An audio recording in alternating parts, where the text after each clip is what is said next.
नमस्कार, मैं आपके साथ आपकी अपनी होस्ट सुषमा ओएसिस न्यूज़ से। जैसे कि आप जानते हैं ओएसिस न्यूज़ की 3-4 हमारे एपिसोड्स चल रहे हैं, 3-4 प्रोग्राम चल रहे हैं, उसमें डिफरेंट एपिसोड्स हमारे होते हैं और उसी में हमारा एक एपिसोड है संघर्ष के कुछ अनसुने पल। संघर्ष के कुछ अनसुने पल एक इस तरह का टॉक शो है जिसमें हम हमेशा ऐसी रिनॉन्ड हस्तियों से मिलवाते हैं जो अपने आप में बहुत बड़ी प्रेरणा का स्रोत है। और उसी बीच हमारे बीच मौजूद हैं ललिता अध्यापक मैम। ललिता मैम, आपका बहुत बहुत स्वागत है ओएसिस न्यूज़ के संघर्ष के कुछ अनसुने पल में। एंड ललिता नाम ऑलरेडी बहुत फेमस है, हमारे शास्त्रों में भी फेमस है। एंड ऑनरेबल लाल बहादुर शास्त्री जी की फैमिली में भी ललिता शास्त्री जी, जिन्होंने बहुत संघर्ष किया हमारी आज़ादी की लड़ाई में। तो आप और ललिता तो देवी के रूप में भी ललिता का नाम है। एंड मैम अपने नाम को बिल्कुल सार्थक कर रही हैं। जानते हैं इन्हीं के मुखारबिन इनकी जर्नी कि किस तरह से इन्होंने अपनी ज़िंदगी का संघर्ष किया और किस तरह से 7 लाख लोगों को इन्होंने एक मंच से संबोधित किया और उनको जस्टिस भी दिलवाया। वो सारा हम मैडम से ही जानना चाहेंगे। जी मैम। नमस्कार। सबसे पहले मैं धन्यवाद करती हूँ ओएसिस चैनल को कि महिलाओं की आवाज़ को वो ऊपर उठा रही हैं। कहते हैं ना कि देश की आधी आबादी की पूरी बात कोई करने को तैयार ही नहीं है। संविधान की हम बात करें तो संविधान के अधिकारों को लेने के लिए भी जब महिला आगे बढ़ती है तो वो भी समाज में उसके लिए एक कुप्रथा जैसी है कि अरे ये तो थाने चलेगी, अरे तो कोर्ट कचहरी चलेगी, अब तो हम इसे घर में ही नहीं रखेंगे। मतलब उसके अधिकार को कोई मान ही नहीं रहा है कि महिला है तो थाने में नहीं जानी चाहिए। खैर, संघर्ष की बात करते हैं तो मुझे लगता है कि मेरे तो जन्म से पहले ही संघर्ष शुरू हुआ। मैं आपको बता दूं कि हम सगी 10 बहनें हैं। अच्छा। और मैं 7वीं हूँ और ऐसी उम्मीद की जा रही थी कि 7वीं है तो बेटा ही आने वाला है। और दाई के साथ उसने कहा था कि इस बार तो मैं पूरा इनाम लूंगी और पिताजी भी हमारे बहुत उत्साहित थे कि इस बार तो बेटा ही होने वाला है। तो बताते हैं कि जब दाई दरवाजे पटक कर और पैर पटक कर चले गई तो हम समझ गए कि बेटी ही हुई है। जी हाँ। तो लेकिन बड़ी उपलब्धि और बड़ी बात यह है कि मेरे पिता अंगूठा छाप एक अनपढ़ व्यक्ति थे और 1960-1965 में जब बेटियों को गला घोट के आराम से मार दिया जाता था, खाट के पहिए, वो खुद बताते थे, पहिया रख के मार देते थे, दूध में डुबो देते थे। और ऐसे में सब उनको भी कहते थे कि तुम्हारी 10-10 बेटियां हैं, सबके सब जिंदी हैं, क्या करोगे। लेकिन हमें कभी एहसास नहीं हुआ कि हम बेटी हैं या बेटा है। एक अनपढ़ बाप ने हम 4 बेटियों को सरकारी बड़ा एक कहते हैं ना रुतबे के साथ पाला पढ़ाया और आज शिक्षा विभाग में हम 4 बहनें हैं। अच्छा जी। मिरांडा कॉलेज में एक मेरी सबसे छोटी बहन है, एक विजिलेंस में 12 खंबा रोड पर है, एक लेक्चरर हिंदी है, मैं लेक्चरर फिजिकल एजुकेशन हूँ। तो समाज के दर्द को मैं बखूबी समझ सकती हूँ क्योंकि बहुत जल्दी कम उम्र में माता जी चली गई। तो आप समझ सकते हैं जिस दिन माता जी जाती है मुझे लगता है उसी पल बच्चा बड़ा हो जाता है, उसका बचपना खो जाता है। तो जीवन हमने पढ़ने के साथ साथ में समाज को भी देखा। शादी होने के बाद समझ में आया कि हम लड़की हैं। हमको ये बात ही नहीं पता चल रही थी, परिवार में कोई भेदभाव नहीं, कोई भाभी नहीं, कोई इस तरह की बातें नहीं थी, सब बराबर खाएंगे बराबर पहनेंगे। तो लगा तुम बहू हो, तुम यहाँ बैठो, तुम यहाँ कैसे खड़ी होगी, तुम ये कैसे सुन सकती हो, तुम्हें तो सबसे लास्ट में खाना है। तो हमें लगा कि यार औरत की ज़िंदगी कुछ अलग होती है, ये बहुत पीड़ादायक है। संघर्ष किया और शादी के बाद ही मैंने फिर अपने गवर्नमेंट जॉब ली। हालांकि संदीप जी बहुत कोऑपरेटिव रहे। फिर मैंने देखा कि सरकारी नौकरी में आने के बाद ये और चैलेंजेस हैं। आधे लोग तो हैं पुरानी पेंशन ले रहे हैं जिनका बुढ़ापा सिक्योर है भाई, और वो अपनी तनख्वाह से कुछ नहीं कटवाते। और जो नई पेंशन वाले हम लोग हैं वो हर महीने हम 10% अपनी तनख्वाह का सरकार को भी दे रहे हैं और हमारी पेंशन भी नहीं मिलेगी। और हमारा जो नया पेंशन का जो स्कीम इन्होंने लागू की है वो ये कहते हैं कि ये तो शेयर मार्केट में है, शेयर मार्केट डूबी तो हम सब डूब गए। और मैंने देखा जो हमारे बड़ी पोस्ट के लोग हैं, डायरेक्टर लेवल के लोग हैं, अभी वो रिटायर हुए, 1200-1300 रुपये मिल रहे हैं। तो मैंने 100 रुपये किलो का तो दूध ही आ जाएगा ना, तो 100 रुपये का दूध लगाओ 3000 का, ये खा कैसे रहे। जब हमने सोचा तो हम लोग पहले Indian public service employ federation, जो कि सबके अधिकारों की बात करती है, ये संस्था है जो सभी सरकारी कर्मचारियों की अपनी अपनी यूनियन है। जैसे आपको बताया दिल्ली यूनिवर्सिटी की है, पूसा की है, जामिया की है, एनएसडी की है, ऐसे हमारे इसकी भी है, जीएसटी है, गवर्नमेंट स्कूल टीचर एसोसिएशन। तो उन यूनियन के ऊपर एक हमने यूनियन बनी हुई है Indian public service employ federation, जिसके दिल्ली के अध्यक्ष उसके प्रेम जी रहे और उन्होंने मुझे दिल्ली का उपाध्यक्ष बनाया आदरणीय अजय वीर यादव जी के नेतृत्व में। फिर हमने उसके तहत सभी के अधिकारों की, मान के, सम्मान की बात तो की ही, साथ में बुलंद आवाज़ के साथ जंतर मंतर पर कई धरने भी दिए। बहुत सी जगह जाकर हम लोग सारे सारे विधायकों से मिले, हमने को टोकरे भरकर चिट्ठी लिखी कि भाई आप लोग 8-8, 9-9 पेंशन लेते हो और हमारी एक भी पेंशन नहीं, ये कहाँ का न्याय है? आप तो कोई काम भी नहीं करते, देश की असली रक्षा तो हम करते हैं, हम देश के सेवादार हैं, सेवा हम करते हैं। 30 साल जब पूरी भरपूर जवानी के हम लोग पढ़कर आए, फिर हमने एग्जाम क्लियर किया, इंटरव्यू क्लियर किया, उस रेस से निकल के नौकरी में आए हैं कि भाई क्यों आ रहा है सरकारी नौकरी में आदमी कि उसको लगता है मैं सिक्योर हूँ, देश की सेवा भी करूंगा, अच्छा प्रोडक्ट दूंगा। आज आप बताइए देश कैसे चलता है? सरकारी कर्मचारी से पियोन से लेके आईएएस अफसर तक कौन काम करता है? नेता करते हैं क्या? हम करते हैं। और नेता एक बार जीतता विधायक तो एक पेंशन, 2, 3, 4, 8-8 पेंशन है। हमने इसका पुरजोर विरोध किया, जंतर मंतर पर धरना किया, भारी संख्या में लोग उपलब्ध हुए, सबके घर में जा जाकर हमने उनको चिट्ठी दी। इसके बाद हमने NMOPS के साथ मिलकर दिल्ली का जो भी 1 अक्टूबर की रैली हुई, महारैली, कि भारत के इतिहास में ऐसा पहली बार हुआ कि सरकारी कर्मचारी बिना किसी दबाव, बिना किसी प्रभाव के, बिना किसी धर्म आस्था के और किसी बिना लालच के अपने पैसे से खर्च करके ट्रेनों से वो रामलीला मैदान में उतरे। ना कोई सुविधा थी ना, लेकिन उन्होंने अपना विरोध जताया, सरकार को बताया कि वो पुरानी पेंशन चाहते हैं। देखिए अंग्रेजों के समय से पुरानी पेंशन मिल रही है, कांग्रेस के समय में पुरानी पेंशन मिलती रही, कभी किसी ने ये नहीं कहा कि पुरानी पेंशन जो है एक बोझ है ना। लेकिन जैसे 2004 में अटल बिहारी वाजपेयी जी आए और उन्होंने हमारी पेंशन को बंद कर दिया, तो हमने कहा उनसे कि अटल की गलती, मोदी का सुधार, पुरानी पेंशन दे दो सरकार। भाई हमने कहा आदरणीय मोदी जी से कि आप देखिए बड़े हो जाइए। और आज की स्थिति यह है कि आप सब बखूबी जानते हैं कि जहाँ जहाँ पुरानी पेंशन की बात है वहाँ सरकारें को तख्ते पलट रहे हैं, सरकारी कर्मचारी अपनी ताकत दिखा रहा है। अब ये ना सोचा जाए कि मैं सरकारी कर्मचारी, मेरा एक वोट है, मेरे परिवार के लोग हैं, परिवार के साथ जुड़े और भी लोग हैं जो सुनते हैं कि हाँ भाई ये तो होना चाहिए, हर कोई सहमत है, आप भी सहमत होंगे। तो हमने उसके लिए 1 अक्टूबर को रामलीला मैदान में, जो इसके राष्ट्रीय अध्यक्ष विजय बंधु जी हैं और मैं दिल्ली की सह प्रभारी ललिता अध्यापक, हम लोगों ने पुरजोर काम किया, लोगों के पास गए, उन्होंने सूचना दी, हमने अवेयर किया और दिल्ली ने बहुत बाहें फैलाकर पूरे भारत के सरकारी कर्मचारियों का स्वागत किया। सभी न्यूज़ में ऐसी खबरें आपने देखी होंगी। तो जो अभी बात फिर मैं करूँ कि सरकारी कर्मचारी की जो ये आधों को बांट दिया गया है, ये बंटवारे की नीति बहुत है हमारे देश में, हर तरह से बांटते हैं। तो इसी बंटवारे की नीति को देखते हुए तो मैंने अपना नाम ललिता अध्यापक रखा। अध्यापक न धर्म, न जाति, न वर्ग, न संगठन, न संप्रदाय, न कोई गुट, न कोई राज्य, कितनी चीज़ों में हम बांटते हैं। तो हमने कहा अध्यापक एक है, उसका धर्म, उसकी जाति अध्यापक है, क्योंकि शिक्षा सोच बदलेगी और शिक्षक ही हैं जो परिवर्तन लेकर आ सकते हैं, है ना। एक बात ये भी कि डॉक्टर कभी डॉक्टर नहीं बनाएगा, इंजीनियर कभी इंजीनियर नहीं बनाएगा, टीचर है ना, लेकिन जो टीचर है ना वो डॉक्टर, इंजीनियर, मंत्री सब कुछ बनाता है। राष्ट्रीय निर्माता कहलाते हैं हम लोग। राष्ट्रीय निर्माता को ना पेंशन देंगे, ना सुख देंगे, ना सुविधा देंगे, ना स्वतंत्रता देंगे, सैलरी भी हमारी काटेंगे, टैक्स, और 100% प्योर टैक्स पेयर हम लोग। साथ ही मैं आपको बताऊं कि हम 12 महीने काम करते हैं, लेकिन 10 महीने की तनख्वाह लेकर जाते हैं। 2 महीने की तनख्वाह हम टैक्स के रूप में देते हैं, बिल्कुल प्योर। सरकारें उसी से चलती हैं।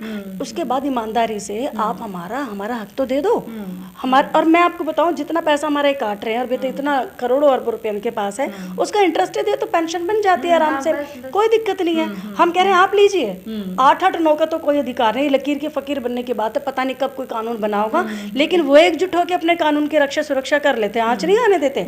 अपने आप उनके DA भी बढ़ जाते हैं, अपने आप उनकी तनख्वाहें भी बढ़ जाती हैं। हमारा तो 7 पे कमीशन कांग्रेस ने ला कर दिया। हम सब सरकारी कर्मचारी बहुत नतमस्तक उनको धन्यवाद करते हैं, और धन्यवाद हम उन सरकारों को भी करते हैं जिन्होंने सरकारी कर्मचारी के दर्द को सुना और समझा। जहां आज पुरानी पेंशन बहाल कर दी गई है, हिमाचल में है, पंजाब में अभी बोला है, हुई नहीं है।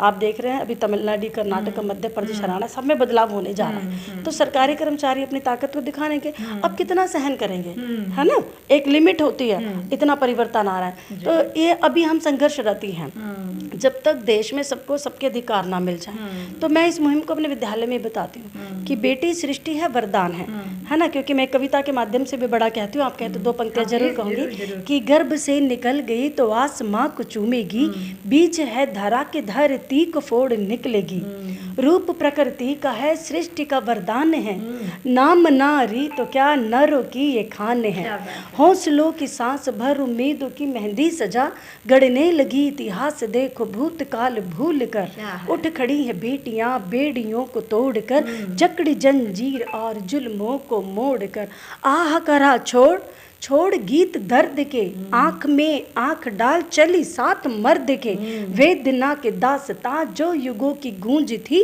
उस गूंज को मिटा हुंकार कर ललकार कर, उठ खड़ी है बेटियां बेड़ियों को तोड़ कर। क्या बात है, क्या तो वो बात है, इतिहास चला गया। अब बेटियां हैं, फाइटर प्लेन चला रही हैं, टैक्सी चला रही हैं, हवाई जहाज चला रही हैं, डॉक्टर हैं, इंजीनियर हैं, आसमान में पाताल में चांद के हर जगह उसका और घर चला रही हैं, सब कुछ कर रही हैं। तो बेटियां हर महीने में मैं देखती हूँ कि कहने को तो पूरक हैं पुरुष के, लेकिन पुरुषों से कहीं लाख गुना अधिक आगे हैं। और इस बात को सहज स्वीकार करने में पुरुष को लगता है चोट है, इसके अहंकार पर चोट आती है। मुझे समझ में नहीं आता ऐसा कौन सा गुण है पुरुष में जिसके अहंकार है कि मैं पुरुष हूँ, मैं मर्द हूँ। मर्द वो होता है जो महिला को सम्मान देता है, मर्द वो होता है जो महिला को सहयोग करता है, जिसे हाथ पकड़ के ऊंचा उठाता है। और यहाँ बलात्कारी अपने आप को मर्द कहते हैं। ये देश की जो पद्धति है बहुत दुखदाई है, पीड़ादायक है। इसके लिए मैं बच्चियों को अपनी सेल्फ डिफेंस करवाती हूँ स्कूल में कि बेटा एक ही चीज़ भगवान ने हमें कम दिया है और खूबसूरती देखो उसको बढ़ाया जा सकता है, मसल पावर। महिलाएं वेट लिफ्टिंग कर ही रही है, जूडो प्लेयर हैं, कराटे प्लेयर हैं, आप देख रहे हैं मैरी कॉम से बड़ा आज कौन सा नाम है पूरे विश्व में जो बॉक्सर है, महिला है। कोई पुरुष आए ना उनके सामने। तो बेटियों को भी हम ये सिखाते हैं क्योंकि मैं टीचर हूँ और मेरा फोकस्ड है कि अगर महिलाएं हैं तो ये सृष्टि है। इस बात को सहज स्वीकार करना, लेकिन वंशवाद के लिए ही नहीं है, इस बात को भी हमें सहन करना होगा, समझना होगा।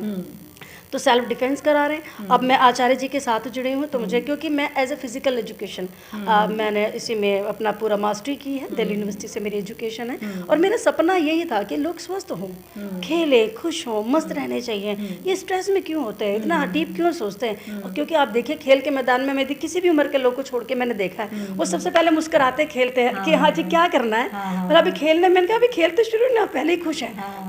तो एक खेल का मैदान ऐसी जगह है जहाँ हर वर्ग का बच्चा देखो अपने आप उछलने लगता है कि कुछ होगा, मतलब there is excitement, there is a charm, there is a happiness. And the main goal of a man is only ultimate goal is a happiness. आप जो कुछ भी करते हैं, हम जो भी करते हैं अपनी खुशी के लिए करते हैं, और जब खुशी ना मिले तो सब व्यर्थ है ना। शरीर को सुविधा चाहिए बेशक, लेकिन मेरी सॉइल को, मुझको, मैं ललिता, मुझको खुशी चाहिए। अगर मुझे आपसे बात करें मैं खुशी में आऊँगी ना आपके पास, तो वो खुशी होनी चाहिए। वो खेल के मैदान से है क्योंकि वहाँ से भी स्वस्थ मिलता है। तो स्वास्थ्य को विस्तार प्रचार करते करते वो कहते हैं ना कि सृष्टि एक महिमा है, एक जैसे अणु परमाणु मिलते हैं, घूमते घूमते वो जुड़ जाते हैं, है ना। और जिसके पास जो है प्रकृति उसका प्रसार प्रचार करती है। तो संयोग से मैं भी इनके साथ में जुड़ गई। तो मैंने कहा आचार्य जी दिन रात काम करेंगे आपके साथ, आप बच्चों को जो दे रहे हो, मतलब हमारी तो कभी ताकत ही नहीं कि हम रोजगार दे दो, सरकार की भी ताकत नहीं है आज की तारीख में कि ये बच्चा जा रहा है। पर मैं सल्यूट करती हूँ कि 10वीं के बाद भी रोजगार दे रहे, 11वीं के बाद भी दे रहे, 12वीं के बाद भी दे रहे, और बुढ़ापे में कोई रिटायर है तो उसके पास के लिए भी रोजगार है। तो ये तो बहुत अच्छी चीज़ है ना। आम के आम और गुठरी के दाम। तो दीक्षित जी के साथ जुड़े और हमेशा जुड़े रहेंगे और बिल्कुल निस्वार्थ भाव से, कोई पैसा कभी भी नहीं लेंगे, समाज के लिए समर्पित अर्पित है। और मैं जब भी कोई काम करती हूँ तो कभी मैं किसी से धन नहीं लेती हूँ, किसी भी प्रकार का कोई भी सामाजिक कार्य हो। कई लोग नए जिम खोलते हैं तो कहते हैं मैम चल नहीं रहा, तो मैं कहती 10 दिन में आऊँगी, कोई पैसा नहीं, आपका जिम उठ जाएगा। तो उसको उठा करके साइंटिफिक ट्रेनिंग करके उसको फिर मैं आई जस्ट वेंट अवे। तो इस प्रकार के दोस्त हम लोग बहुत बड़ा समागम मैम आप कर रहे हैं 30 नवंबर से और 3 दिसंबर तक का ये एक समागम है। एंड बहुत मैं कहूँगी कि मुझे जो हमारे पास फीडबैक है वो एक बिल्कुल मिस वर्ल्ड का ही मैं कहूँगी कि एक अलग ही चमत्कार आप लोग करने जा रहे हैं कि 2000 आपके थेरेपिस्ट हैं एंड 5000 उसमें पेशेंट होंगे और मात्र 1.5 घंटे के अंदर हाँ बिल्कुल इलाज। तो वो देखिए कहते हैं ना कि मेरे पंखों को नोच कर भी वो खाली हाथ रह गया, मैं हौसलों के दम पर आकाश छू। क्या बात है। तो मैं यही बात कहूँगी कि 1.5 घंटे में कैंसर, थायराइड, आपका कमर दर्द, घुटना दर्द, पीठ दर्द, स्पॉन्डिलोसिस, हर प्रकार के बीमारियों को इलाज चल रहा है। क्योंकि अभी क्या ना जो डिसऑर्डर में चीज़ आती है उसको ऑर्डर में कर रहे हैं, बस इसी को हम इलाज समझ रहे हैं, है ना। चाहे वो आपका सोच आ गई है या आपका शरीर आ गया, तो वी आर ब्रिंगिंग इन ना ऑर्डर। और 2000 बच्चा स्कूल का, और मेरे लिए बड़ी सौभाग्य की बात है मेरे विद्यालय के भी 70 बच्चे हैं जिन्होंने पूरी ट्रेनिंग ली है। और मैंने आचार्य जी को अपने विद्यालय में आमंत्रित किया कि आप स्वयं प्रकट हो यहाँ पर और मेरे बच्चों को आप करके दिखाएं। तो वहाँ पर 100 बच्चों की क्लासेज आचार्य जी ने अपनी पूरी टीम के साथ वहाँ पहुँचे और दैनिक जागरण से भी लोग वहाँ आए और बड़ा अच्छा सा वो समागम हुआ। और उसके बाद हमने कहा हमारे बच्चे यहाँ उतरेंगे। और क्योंकि मुझको वो सपना दिखाई दे रहा है कि ये बच्चे जो आर्ट्स स्ट्रीम के, जिनके आज मुझे नहीं लगता कि इतने मार्क्स आएंगे कोई यूनिवर्सिटी में भी एडमिशन मिलेगा, बहुत ही मतलब उनका आर्थिक स्थिति बहुत कमज़ोर है, सामाजिक स्थिति कमज़ोर है, उसके हिसाब से उनकी मानसिक स्थिति भी थोड़ी सी कमज़ोर है, आप समझ सकते हैं बेहतर, है ना। तो हर बच्चा पढ़ाई में कमज़ोर हो सकता है लेकिन हुनर में हर बच्चा है ना। वो ब्यूटिशियन बड़ी अच्छी है मेरी बेटियाँ, टेलर बहुत अच्छी हैं, और ये मिलके तो डॉक्टर भी बहुत अच्छी बनेंगी, है ना। 2 गुना उनका फ़ायदा है ना। 17 कंट्रीज़ के जी बिल्कुल मैडम, पूरे ये ग्लोबल समिट है, 17 कंट्रीज से आ रहे हैं। हमारे लिए पूरे देश के लिए सौभाग्य की बात है। कभी हम चाहते कि अमेरिका में इलाज कराने जा रहे, फलाने जगह, 17 कंट्रीज हिंदुस्तान में आ रहे हैं कि हमें बिना दवाई के, बिना ऑपरेशन के 1.5 घंटे में उपचार करके दिखा सकते हैं। पेशेंट है जी, पेशेंट भी है, लर्नर भी हैं, और न्यूरोथेरेपिस्ट भी जरूर हो सकते हैं इसमें। और 5,000 लोगों का ये मुझे लगता है लिम्का बुक अवार्ड बनना चाहिए, गिनीज बुक अवार्ड बनना चाहिए, और इसकी आवश्यकता भी है। क्योंकि अभी तक तो मैंने नहीं सुना कि हिंदुस्तान में कभी विश्व में इस प्रकार की घटना हुई हो कि स्कूल में पढ़ने वाले छात्र अभी प्रशिक्षण लेते हैं और तुरंत ही हैंड्स ऑन प्रैक्टिस कि वो इलाज करने निकल गए। तो ये तो मतलब एक बड़ी सोच की बात है कि आपने कर दिखाया। आइडियाज़ तो बहुत है लोगों के पास, लेकिन आचार्य बात की मैं ये सोचूंगी कि वो खुद उतरे मैदान में और 10 दिन के अंदर उन्होंने तख्ता पलट कर दिया। तो ये बड़ी बात है, और आप सबका भी साथ सहयोग हमें अवश्य ही चाहिए होगा। वर्ल्ड रिकॉर्ड में तो आ ही चुके हैं। हाँ, ये हम सबके लिए बड़ी उपलब्धि है जो ऑसिस वर्ल्ड रिकॉर्ड में हम लोग आ रहे हैं, और मुझे पता चला कि शायद मुझको भी सम्मानित होने का अवसर प्राप्त हो रहा है। तो ये बहुत बड़ी उपलब्धि है। आदरणीय हमारे भारत की आन बान शान, जो सड़कों से उन्होंने, कहते हैं ना, मंजिल से राह, राह से मंजिल बना दी उन्होंने, ऐसा एक शख्स हमारे देश में है, आदरणीय गडकरी साहब, जो उपस्थित हो रहे हैं मुख्य अतिथि के रूप में, और वो मंच पर होंगे तो हम सबका सौभाग्य होगा। उम्मीद रहेगी आप सब भी वहाँ उपस्थित रहेंगे, और ऑसिस अवार्ड से जब आप हम सबको सम्मानित करेंगे तो वो तो एक ऐसा लम्हा होगा कि कहते हैं ना कि लम्हा ही लगा हमें आजमाने में, और सदियां लगेंगी हमें भूल जाने में। क्या बात है, क्या बात है। नहीं, भूला तो नहीं पाएंगे सदियां, क्या मुझे लगता है सदियों से सदियों पार हो जाएंगे, क्योंकि जो पद्धति आपके पास है, न्यूरोथेरेपी की जो पद्धति आपके पास है, मैं बिना चीर-फाड़ किए हुए इसको ठीक कर देना, मैं कहूँगी कि अद्भुत से भी अद्भुतता की तरफ है। बिल्कुल बिल्कुल है, इसमें कोई भी शक नहीं है। ये वाक्य में ही ऐसा, और ये आचार्य जिस मुहिम से लगे हुए हैं, हम तो कहते हैं आप सब जुड़ेंगे, हम सब जुड़ेंगे, और भारत सब स्वस्थ हो।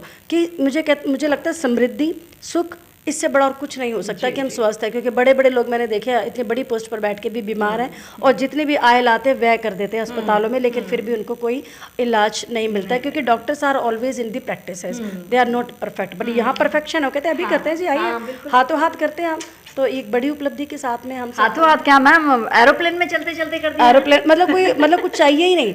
आपको इंस्ट्रूमेंट नहीं चाहिए, आपको इंजेक्शन नहीं चाहिए, कहते हैं जल्दी से ये वाली दवाई ले आओ वरना ये गए। तो दवाई नहीं चाहिए। अरे इतने बड़े बड़े पैकेट आते हैं मैम, और वो देख ही रहे हैं। हाँ, है ना, दवाइयाँ खा, रोटियाँ बंद, दवाइयाँ शुरू। ये नहीं खाएंगे, ये नहीं खाएंगे, ये खाएंगे, इतनी देर खाएंगे, मुट्ठी भर के खाएंगे। आदमी डिप्रेशन से मर जाता है। अरे इतनी सारी खाने की चीज़ें मनुष्य के लिए बनी है, वो खाए, आनंदित हो, मस्त हो, वो रोक दी जाए। और जो पता नहीं किस चीज़ से क्या क्या दवाइयाँ बनी हैं तो वो दिए जा रहे हैं, वो ठीक नहीं है। तो आचार्य जी तो बहुत ऊंची उड़ान भरने वाले हैं, और कहते हैं ना कि उसे गुमा है मेरी उड़ान कुछ कम है, उसे गुमा है कि मेरी उड़ान कुछ कम है, मुझे यकीन है आसमान कुछ कम है, मुझे यकीन है आसमान कुछ कम। वही बात है कि मैं उड़ूं तो उतना ऊंचा कि बादल के पार जाऊं, लेकिन मुझे जमी भी दिखती रहे, उतना भी मुझे लेवल में रहना होगा। तो आचार्य साहब और आचार्य की टीम जो हम देख रहे हैं, वो ज़बरदस्त एक नए रिवोल्यूशन की तरफ बढ़ रही है। हमारी बहुत बहुत शुभकामनाएं हैं मैम आपके साथ। बहुत बहुत शुक्रिया, बहुत बहुत धन्यवाद, और इसको बहुत बहुत शुभकामनाएं। जी, thank you ma'am, thank you very much.